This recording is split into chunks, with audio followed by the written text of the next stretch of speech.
بسم اللہ الرحمن الرحیم۔ خود دعا کوئی بھی دعا ہو، اللہ کی بارگاہ میں جا کے آپ کو مانگنا ہے، رونا ہے، گڑ گڑانا۔ اب آج کل پتہ نہیں کیوں لوگوں کو شوق ہو گیا ہے کہ بڑی لمبی لمبی دعائیں، بڑے مشکل اعمال۔ معصومین نے ہمیں بعض اوقات اس سے روکا بھی ہے اور کہا ہے کہ جب یہ مختصر دعا سے تمہارے سارے مسئلے حل ہو سکتے ہیں تو تفصیلی دعا کیوں مانگ رہے؟ اب یہ کیوں مانگ رہے ہو کہ تشریح میرے اس عنوان میں آنے والی ہے۔ تو اس میں سے بہار میں علامہ مجلسی نے بھی یہ لکھا ہے اور دیگر کتابوں میں بھی ہے کہ امام کے ایک صحابی کا جملہ ہے کہ میری زندگی کا کوئی مرحلہ ایسا پیش نہیں آیا، کوئی پریشانی جس میں نے یہ دعا نہ پڑھی اور وہ مسئلہ فوراً حل نہ ہوا۔ اچھا، اب اس کے اندر ایک ذرا سا ٹیکنیکل پوائنٹ ہے اور وہ یہ ہے کہ یہ دعا کا جو اتنا اثر بتایا جا رہا ہے، اچھا مجھ پر اس وقت زیادہ اثر اس لیے ہے کہ ابھی میں نے 10 دن پہلے یہ دعا یہاں سے پہلے جو میں اشرا پڑھ رہا تھا، اشرا تو نہیں تھا، خمسہ تھا، میں جگہوں کے نام نہیں بتاتا ہوں کیونکہ میں پسند نہیں کرتا کہ میری کوئی مجلس آن لائن جائے، یوٹیوب پر آئے، یا یہ کہ سننے والے جو ہیں وہ ہر جگہ سنتے رہیں کہ آپ کیا پڑھ رہے ہیں مولانا، آپ کیا پڑھ رہے ہیں۔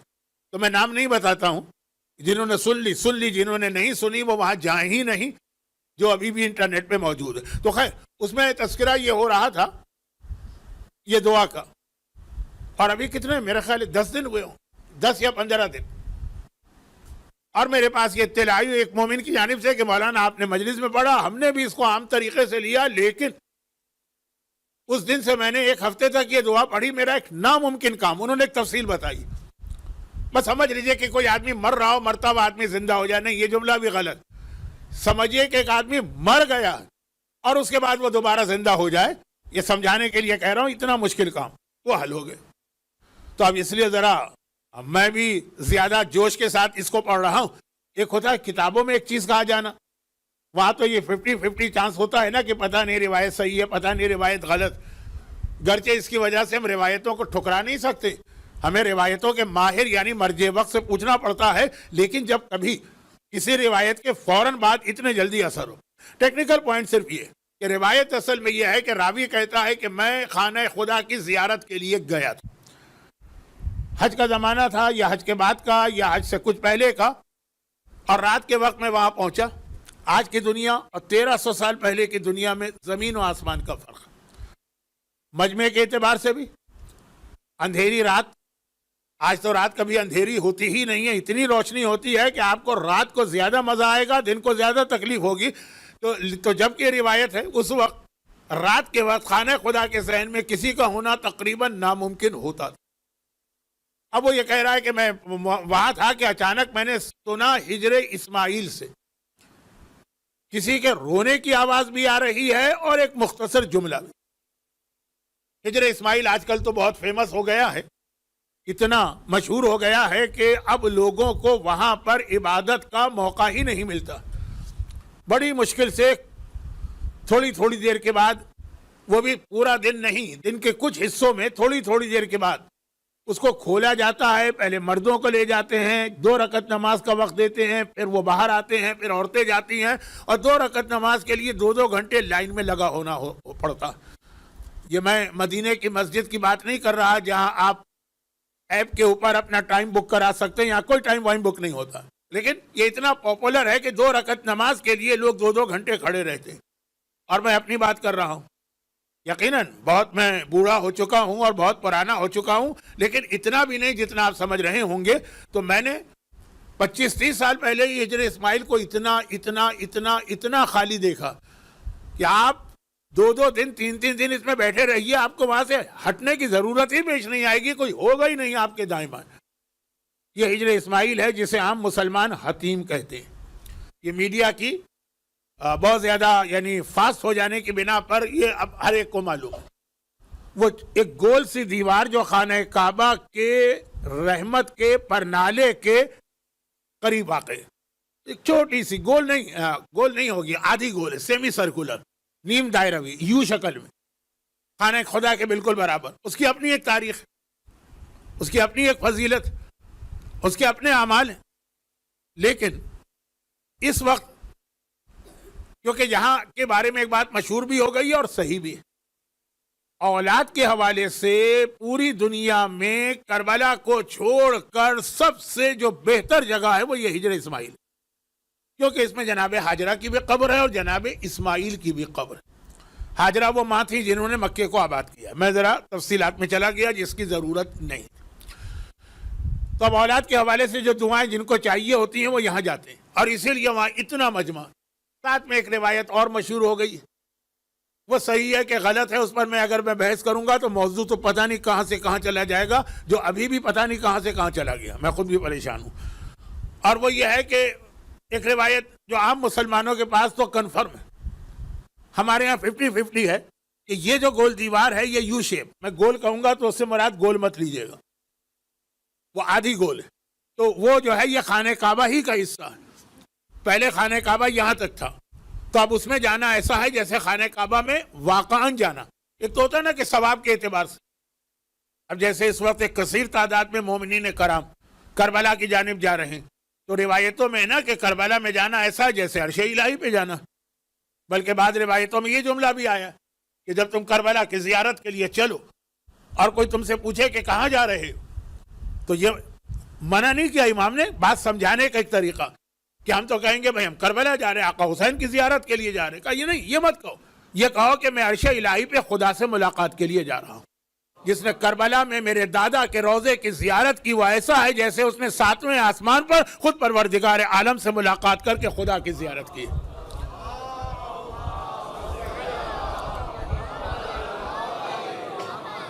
زیارت چیز ہی کوئی اور ہے، اور اس کی جو فضیلت اور برکتیں آئی ہیں، البتہ ایک جملے کے ساتھ، یہ میرا موضوع نہیں ہے، لیکن میں 40 کے عشرے میں ایک آدھ مجلس میں یہ جملہ اس لیے دوہرا دیتا ہوں کہ جو لوگ جانے والے ہیں تقریباً سب جا چکے، تو جو لوگ تیاری کر رہے ہیں آئندہ کی زیارتوں کے لیے، یہ جملہ ان کے لیے کہ جس طرح حج کے حوالے سے جب انسان جاتا ہے تو بہت ساری ذمہ داریاں ادا کر کے اس کو جانا ہوتی، تو زیارت کے بھی تقاضے ہیں۔ ہمارا موضوع ہے ایمان کے تقاضے، ایمان کا ایک حصہ زیارت ہے، اس میں آ جائے گا کہ تقاضے، کیونکہ میں جانتا ہوں ایسے لوگوں سے ایسے مومنین سے لوگوں سے حرام طریقے سے مال حاصل کیا جا رہے ہیں، قرضہ ہے گردن کے اوپر، وہ آدمی مانگ بھی رہا ہے کہ واپس کرو، جا رہے ہیں۔ میں زیادہ اس وقت بات کرنا نہیں چاہتا کہ کمی وقت کی وجہ سے زیارت جیسے اہم ترین فریضے کی توہین نہ ہو جائے، لیکن واپس آئیے کہ اب وہاں پہ آپ کربلا میں گئے تو وہ ہے کہ آپ عرش الہی پہ گئے، اور وہاں گویا آپ نے اللہ سے وہاں جا کے ملاقات کی جہاں شب معراج اللہ کا رسول گیا تھا، لیکن وہ ثواب اور فضیلت کے اعتبار سے آپ رہیں گے اسی دنیا میں نا، لیکن یہ جو گول دیوار ہے یہ خانہ کعبہ کا حصہ ہے۔ میں ایک دو جملے اس کے بارے میں کہہ چکا ہوں، اس لیے زیادہ تفصیل میں نہیں جا رہا، گھڑی کی سوئیاں مجھے مجبور کر رہی ہیں کہ میں جلدی سے بات مختصر کرتے ہوئے اصل موضوع پہ آ جاؤں۔ تو اب یہ ہے کہ وہ واقعاً کعبے کا حصہ ہے، وہ کعبہ ہی ہے۔ اب یہ ایک بات مشہور ہے، اس کی وجہ سے بہت زیادہ رش ہوتا ہے، اتنا رش ہوتا ہے کہ وہاں کی انتظامیہ کو باقاعدہ طور پہ یہ نظام بنانا پڑا، ورنہ آخری سالوں میں کووڈ سے پہلے تو اتنا مجمع وہاں ہوتا تھا کہ لوگوں کے گھٹ کے مر جانے کے امکانات پیدا ہوتے تھے۔ 1-2 رکعت نماز کے خاطر ہر آدمی دوسرے کو تکلیف دے رہا، وہ ایک الگ موضوع ہے، وہ بھی ایمان کا ایک تقاضا ہے، لیکن آج وہ روایت نہیں دہراؤں گا، وہ بھی میں تقریباً ہر دوسرے تیسرے سال ایک روایت دہراتا ہوں۔ 2 رکعت نماز کی خاطر جو واجب بھی نہیں ہے، سنت، اور اگر اس بات کو مان لیا جائے کہ کعبے کا حصہ ہے تو اس میں بھی ایک اختلاف ہے کہ کیا کعبے کے اندر نماز پڑھی جا سکتی ہے کہ نہیں پڑھی جا سکتی، پڑھی جا سکتی ہے، لیکن ایک شہرت ہو گئی ہے کہ کعبے کے اندر نماز نہیں ہو سکتی ہے کیونکہ آپ کس طرف رخ کریں گے۔ خیر، تو واپس آ جائیے، نظام بنانا پڑا، لوگ قطار لگائیں، جتنی جگہ ہے اتنے ہی لوگوں کو جانے کی اجازت ملے گی، لیکن یہ سب ہے گزشتہ 8-10 سال۔ اور جو میرا اصل موضوع ہے آج رات کا، 40 کے عشرے کا موضوع نہیں، آج رات کا، اس میں یہ جملہ بہت اہم ہے، ابھی بس شروع ہونے والا ہے، یہ آخری بات میں کہہ دوں تو راوی کہتا ہے رات کا وقت ہے، اندھیرا ہے، پرانے زمانے میں کوئی الیکٹرک تو تھی نہیں، تو خاصا اندھیرا ہے، ایک آدھ چراغ کہیں جل رہا ہوگا صحن کے اندر، وہ اتنے بڑے صحن میں اس کی روشنی ناکافی، اور کسی کے رونے کی اور گڑگڑانے کی آواز سنی، اور اس کے بعد ایک جملہ، تو میں قریب آیا، تو میں نے قریب آ کے دیکھا کہ اس گول دیوار میں، پھر کہہ دوں گول نہیں ہے لیکن بس میری زبان پہ جو لفظ چڑھ گیا، اسی طرح سنیے، اس ہجر اسماعیل میں، جسے عام مسلمان حتیم کہتے ہیں، اس کے اندر کوئی شخص سجدے کے عالم میں ہے اور یہ جملہ اس کی زبان پہ آ رہا. اور جب میں اور قریب گیا تو میں نے پہچان لیا کہ ارے یہ تو میرے چوتھے امام زین العابدین علیہ الصلاۃ والسلام، چوتھے امام سجدے کے عالم میں صرف ایک جملہ ارشاد فرما رہے. پھر جب امام نے اپنا سجدہ ختم کیا، امام کا سجدہ بھی بہت طولانی سجدہ ہوتا تھا، تو راوی نے کہا کہ مولا یہ جو آپ فرما رہے تھے یہ کیوں؟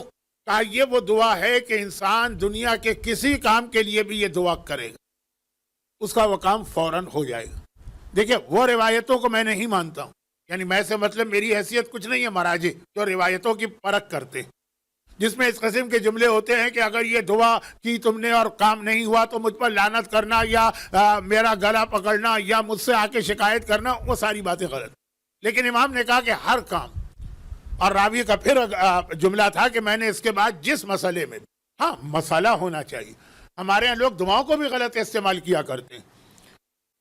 پانی ذرا ٹھنڈا نہیں ہے تو اس نے دعا مانگی کہ ذرا ٹھنڈا پانی مجھے مل جائے. دیکھیے یا کراچی میں ٹیکسی نہیں مل رہی ہے تو دعا اس نے مانگی، یا ویگن نہیں آ رہی ہے جس میں اس کو جانا ہے تو اس نے اتنی اسٹرانگ دعا مانگ لی جو امام نے کہا مردے کو زندہ کر دی.